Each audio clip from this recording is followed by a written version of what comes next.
안녕하세요. 박교 논술의 변준환 부원장입니다.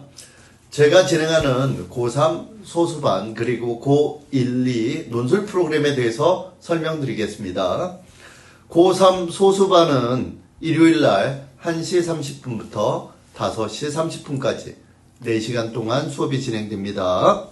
고3 커리큘럼은 1년 동안 1, 2월에는 스타트 논술이라고 해서요. 기본 독해 과정을 중심으로 기초를 닦는 과정, 3, 4월은 스텝 논술, 5, 6월은 스텝 논술 2, 그래서 유형별 논술과 자료에서 영어, 경제 제시문까지 모든 대학의 출제 유형을 공부하게 됩니다. 그리고 7, 8월 달은 논술 단기 완성 프로그램으로 대학별 기출 유형을 분석해내는 과정입니다. 마지막 9월과 10월은 실전 모의고사로 실전 적응 능력을 극대화시키게 됩니다. 고1, 2 논술 커리큘럼은 1, 2월에는 기본 독해 과정, 3, 4월은 심화 독해 과정과 기초 글쓰기, 문당 글쓰기가 진행됩니다. 5, 6월 달은 주제별 논술 과정을 배울 거고요. 7, 8월 달은 유형별 논술 글쓰기 과정, 그리고 9, 10월 달은 실전 논술 맛보기로 고3 프로그램에 올라가기 전에 최종 점검을 하게 됩니다.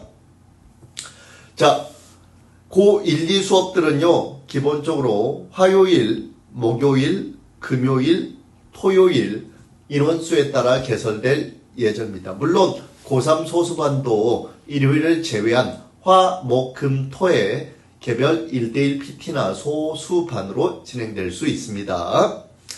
자, 학생들은 이걸 걱정하실 거예요. 선생님, 혹시 박 교수님 강의하고 이렇게 듣다가 넘어가면 못 알아듣는 거 아닐까요? 네, 그건 걱정하지 마세요. 기본적으로 박 교수님과 독해법 그리고 유형 공식을 공유하기 때문에 별 문제가 없습니다. 따라서 비문학, 문학, 통계자료, 분석, 그리고 비교하기, 설명, 비판하기, 대안 제시, 주장하기 등등 논제 유형별 유형 공식을 동일하게 배운다는 점. 다만 어디에다 포인트를 두느냐가 좀 다릅니다.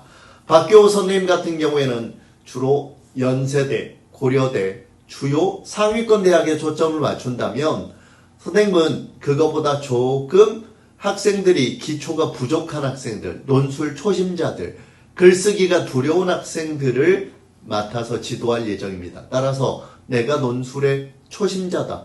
나는 논술을 공부해봤지만 너무 어렵더라. 독해가 잘 안 되더라. 비문학 특히 국어에서 성적이 잘 나오지 않더라. 이런 학생들은 제 소수반 수업을 들으시면 될 것 같습니다. 선생님, 그래도 잘 이해가 안 돼요.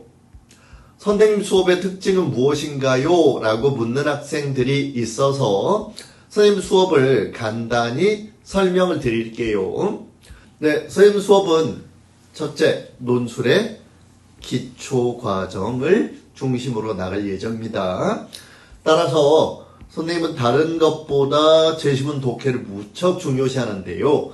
예를 들면 쉼표가 있는 경우와 쉼표가 없는 경우의 독해가 다르다는 것, 그리고 학생들이 싫어하는 교정보를 정확히 사용하는 기법, 논술의 가장 기본이라는 논제 분석과 제시문 독해, 그리고 그걸 기억하고 연상구조로 만들어내는 기법들을 훈련하게 됩니다. 예를 들어 여기 선생님이 좋아하는 가수가 있어요. 아이유. 여러분들 아이유란 단어가 들었을 때 어떤 게 떠오르나요? 아이유라는 글자가 떠오르나요? 그렇지 않죠. 여러분들은 사진이나 이미지, 영상이 떠올랐을 거예요. 즉 보통 우리가 교과서에서 텍스트로 배우지만 우리가 기억으로 저장할 때는 보통 텍스트가 아니라 이미지로 저장하게 되죠. 즉 배우는 선생님과의 영상이라든가 동영상을 봤던 기억으로 저장하게 됩니다. 그런데 학생들이 시험을 보려면 다시 텍스트로 이끌어내야죠. 이 과정이 잘 되지 않기 때문에 논술도 공부도 잘 되지 않는 거예요. 이런 것들을 자꾸 훈련시키는 과정을 중심으로 해서 논술을 기초 과정부터 배울 겁니다. 따라서 마치 퀴즈처럼 돼 있지만 모두 다 논술과 관련된 내용을 배우면서 학생들의 흥미를 유발하는 과정이 있다는 거 아시면 될 것 같습니다. 자, 여기까지 박기호 논술의 변준환 부원장이었습니다. 저랑 만나게 되면 논술이 쉬워지고 재미있어집니다. 그럼 봐요.